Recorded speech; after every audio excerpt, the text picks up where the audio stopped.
ராணுவத்தால் வீட்டு காவலில் வைக்கப்பட்டதாக தெரிவித்துள்ள ராமமோகன ராவ், ஜெயலலிதா இருந்திருந்தால் தலைமைச் செயலகத்தில் ரெய்டு நடந்திருக்குமா என்று கேள்வி எழுப்பினார். வருமான வரி சோதனை, உடல்நலக்குறைவு என்று சோதனைக்கு உள்ளான ராமமோகன் ராவ் செவ்வாயன்று காலை 11 மணி அளவில் செய்தியாளர்களை சந்தித்தார்.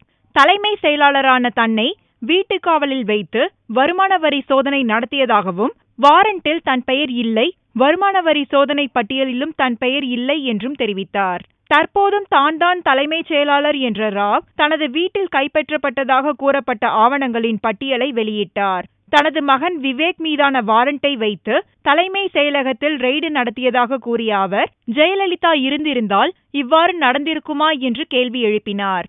I am the Chief Secretary of Tamil Nadu, appointed by Purachi Thalavi Amma, appointed by, sponsored by, nurtured by Honorable Madam, who is my departed leader.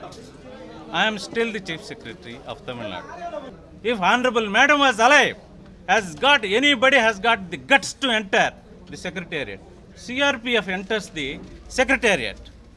What guts they have got? It is the state government. It is the state elected by the people of Tamil Nadu.